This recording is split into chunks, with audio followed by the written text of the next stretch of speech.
سلام بیننده ارجمند، برنامه اخباری آزادی با آخرین خبرهای تاجیکستان و جهان تقدیم شما می شود. عبدالله اشرف هستم در خدمتتان. سلام. در برنامه امروز جمعه 12 مارس این موضوع ها را داریم.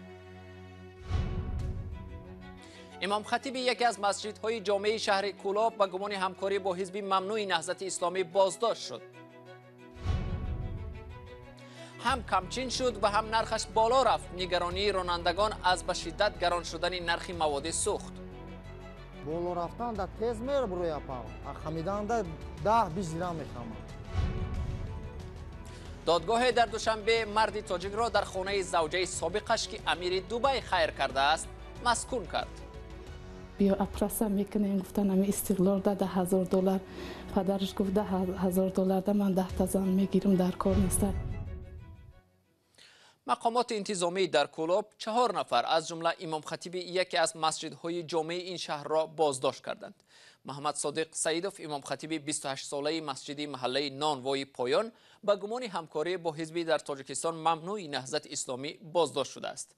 نظر امام خطیب بازداشت شده و نزدیکانش هنوز معلوم نیست و دقیق هم نیست که تا کجا روحانی اتهام اعلان شده در نسبت خود را قبول کرده است.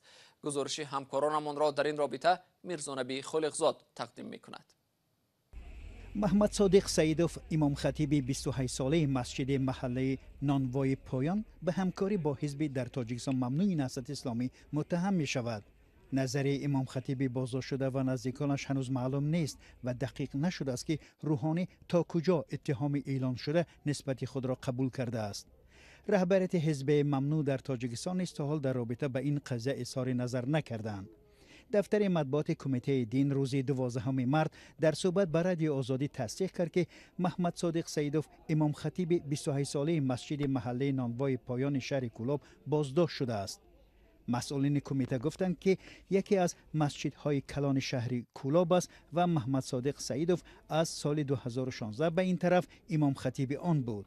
طبق اطلاع دریافتی محمد صادق سیدوف هفته گذشته از سوی مقامات امنیتی شهر کولاب بازداشت شده است.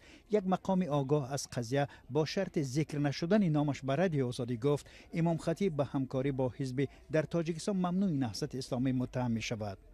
از جمله در تلفنش مکاتبه با سامانه اصلاح و مدیر آن محمد اقبال صدرالدین آشکار شد چند نسخه موعظه نماز جمعه را که کمیته دین تهیه کرده است به سامانه اصلاح داده است. حتی آن را از تلفنش تازه نکرده است. بغیر از موعظه درباره چند موضوع دیگر معلومات داده است. گفت این مسئولی که از تفتیش قضیه امام خطیب آگاه است. تصدیق درست این اطلاع از طریق منابع دیگر فعلا غیر ممکن است.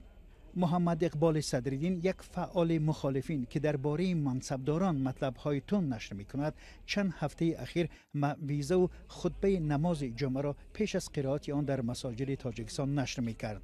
او این موضوع را هنوز شرح نداده است. یک نمازگزار مسجد محله نانوای پایان به رادیو آزادی گفت در نماز جمعه هفته گذشته محمد صادق سیدوف روز مادران در 8 مارس را تنقید کرده بود و بسیاری‌ها میگویند سبب بازداشتش همین بوده است. طبق اطلاع دریافتی او فرزند دامالله خالمراد یکی از روحانیان شناخته در منطقه کولاب است. دامالله خالمراد پیشتر امام خطیب مسجد محله نانوای پایان بود و بعد از او فرزندش محمد صادق سیدوف مسجد را رهبری میکرد.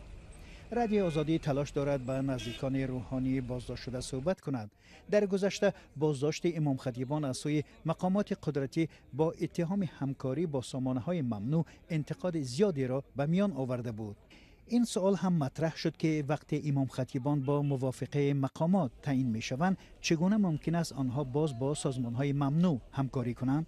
در برابر امام خطیب مسجد مقامات 3 ساکن دیگری کولاب را هم بازداشت کردند. درباره این 3 نفر هنوز اطلاع دقیق در دست نیست.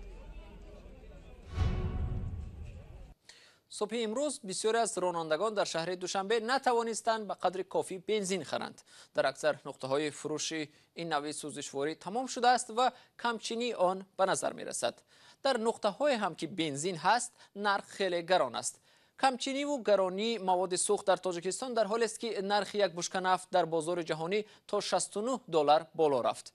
ادامه موضوع در گزارش همکارم امردین علیموف از شهر دوشنبه. یک بار بالا رفتن نرخ بنزین و کمچین شدن آن در نقطه‌های فروش سوزشواری شهر دوشنبه رانندگان را نگران کرده است. нархи 1 литр бензин ки дар аввали моҳи март 7 сомониву 20 дирам буд, акнун ба 8 сомониву 40 ё 8 сомониву 80 дирам расидааст. боло рафтанда тез мер буроя пав хамиданда 10-20 дирам мехама айхи ранги пешина газ сесим намешава дига бензин вообще так боло дай қариб $1 шуда дига. ҳоло дар чанд нуқтаи фурӯши сӯзишворӣ ҳам навиштаи онро дидан мумкин аст ки бензин нест. ронандаҳо гуфтанд дар бархе аз нуқтаҳои дигар фурӯши бензин маҳдуд шудааст ва ба як ронанда аз 20 литр зиёд бензин намефурӯшанд. масъулони нуқтаи фурӯши сӯзишворие ки айни замон мо дар наздаш қарор дорем мегӯянд 4 рӯз боз бензин намефурӯшанд. далелашро ҳам дар ворид нашудани ин навъи сӯзишворӣ ба кишвар мегӯянд. ба онҳо гуфтанд ки дар корхонаҳои истеҳсоли нафт дар кишвари қазоқистон ки асосан маводи суғд ба тоҷикистон аз ҳамон кишвар ворид мешавад, корҳои таъмирӣ рафта истодааст ва ба ҳамин далел ба тоҷикистон маводҳои нафтӣ аз ҷумла бензин ворид нашуда истодааст. хадамоти зидди инҳисории тоҷикистон ки танзимкунандаи бозори маводи суғд дар кишвар аст мегӯяд дар 3 моҳи аввали соли ҷорӣ нархи бензину газ ва сӯзишвории дизелӣ ба таври ҷиддӣ боло рафтааст. аз 1 январ агар нархи 1 литр сӯзишвории дизелӣ ва гази моеъ 6 сомониро ташкил мекард, имрӯз ба 740 ёки баробари ба 23% баландшавии нарх дар давоми 2 моҳ ба мушоҳида мерасад. солярка сӯзиш бензин гази моеъ бошад 13% баландшавӣ то 13% аст, аз яне ки аз 4 ба 4.55. ба гуфтаи ин масъули хадамоти зидди инҳисорӣ сабаби афзоиши нарх дар воридоти маҳсулоти нафтӣ аст ки қазоқистон содироти онро кам кардааст. тибқи омори расмӣ тақрибан 90% маводи суғд ба тоҷикистон аз ин кишвар ворид мешавад. моликони нуқтаҳои фурӯши сӯзишворӣ мегӯянд маҷбур шудаанд аз русия бензин биёранд ки ба гуфтаи онҳо харҷи бештар дорад ва ин ба нархи бензин бетаъсир намемонад. пас аз як соли баҳсу кашмакашҳо додгоҳе дар душанбе як мардро дар манзили ҳамсари собиқаш маскун кард. зан аз ин қарори додгоҳ розӣ нест, чун зиндагӣ бо ҳамсари собиқ дар як хона рӯзгорашро тира кардааст. ин хонаро ба ин хонавода 2 сол пеш амири Дубай туҳфа карда буд. хона аз 3 ҳуҷра иборат аст ва бо қарори додгоҳ ба ин мард дар яке аз ҳуҷраҳои он ҳаққи зиндагӣ дода шудааст. сарвинози рӯҳулло аз рӯзгори ин хонавода пас аз ҳукми додгоҳ гузориш медиҳад. сафар маҳмадуллоев сокини 55 солаи ноҳияи қубодиён 20 рӯз боз дар як ҳуҷраи манзиле зиндагӣ дорад ки зани собиқ ва 2 фарзандаш дар он ба сар мебаранд. хонаро ба духтари 9 солаи ӯ амири Дубай шайх Муҳаммад бин Рошид туҳфа карда буд. хона 3 ҳуҷра дорад ва бо қарори додгоҳ яке аз онҳо ба ин мард дода шудааст.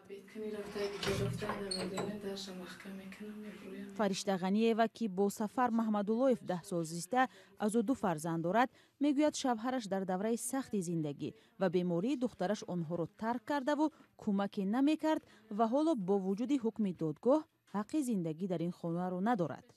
تو این ولی تولد کردی گفته سرمون دادن. من تلفن کردم پدرش دا گفتم بیا اپراسا میکنیم، گفتن همین استقلال ده $1000. پدرش گفت $10,000 ده من 10 تا زن میگیرم در کار نیست. من میترس که دکتر میبرم شهادت نامه در کار میگه نگیریم شهادت نامشه. گفت به پدر شهادت نامه گیمه. با ایده‌های این زن شوهرش در کوچه نمونده است، جای اقامت دارد. ولی دادگاه رو راضی کرد که در این خانه خیر شده با دخترش زندگی کند.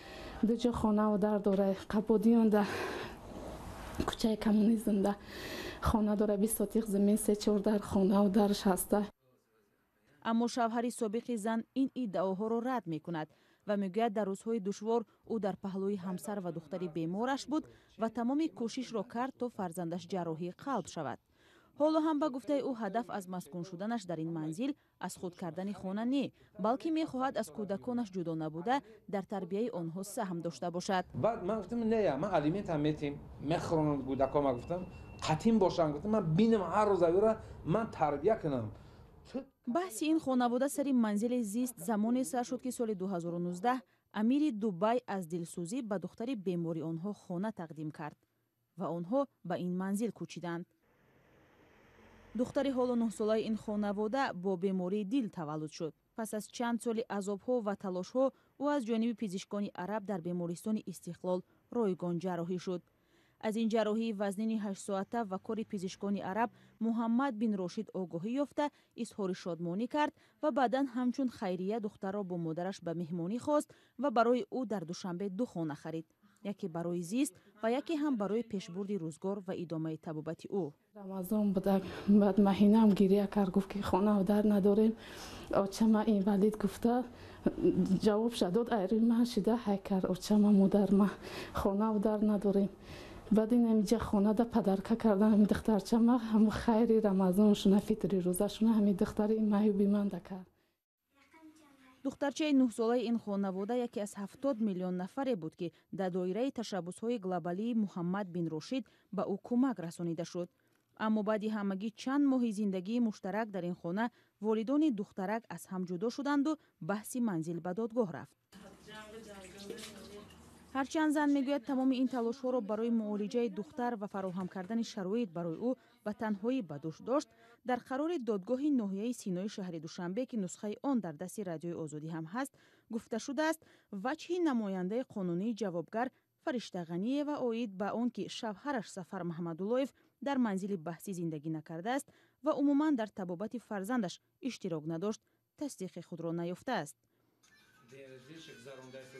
شوهری همکنون سابق این زن با پیشنهاد عکس‌های زیادی از لحظه‌های گوناگون زندگی با فرزندانش این همه را رد می‌کند و می‌گوید برای انجام جراحی بارها به اداره‌های دخلدار رفته، حتی روزهایی در بیمارستان بودن دخترش کنار آنها بود. من ماشین داشتم، ماشین سوار می‌کردم، می‌آوردم، هم دختر رو نشون می‌دادم دختر ما هم خیلی خودتون فکر کنید این در یگونجا کار کردگی نیست، نه کالخوز، نه رایون، نه یگون اداره یگونجا کار کردگی نیست.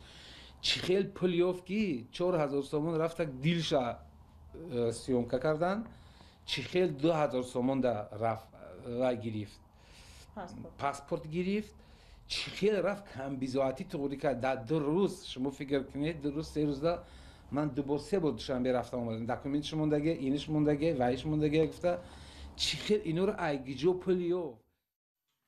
عادتاً در تاجیکستان بخش عمده آنهایی که برای الیمنت و مسکون شدن دعوا کردند زنها هستند، ولی سفر محمداللهیف از کمترین مردان تاجیک است که با قرار دادگاه در منزل همسر سابقش مسکون شده است، چیزی که برای جامعه سنتی تاجیکستان غیر معمولی است.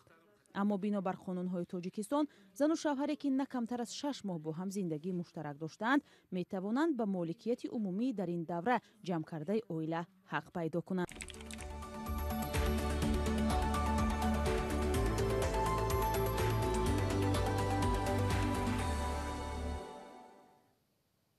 حکومت ناحیه دنغره به یک عائله که اخیراً صاحب سگانی‌ها شده است یک جفت گاو شیرده تحفه کرده است.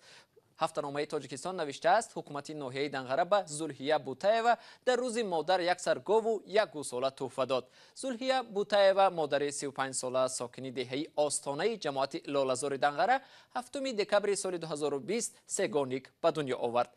سگانیک ها یک پسر و 2 دختر می باشند. والدان این طفلکان وضع سلامتی آنها را خوب ارزیابی می کنند.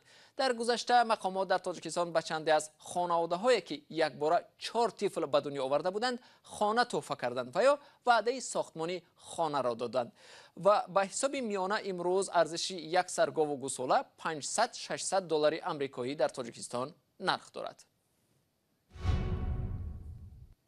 دادگاه شهری بشکک قرقیزستان امروز شکایت وکیل دفاعی پرزیدنت سابق این کشور المازبک اوتانبایف را برای تغییر دادن جای حبس او رد کرد. زمیر ژائاشف وکیل دفاع اوتانبایف به بخش قرقیزی رادیو آزادی گفت که او از دادگاه درخواست کرده بود زیر حمایش را تحت حبس خانگی قرار بدهد، ولی این درخواست آنها از سوی دادگاه رد کرده شد.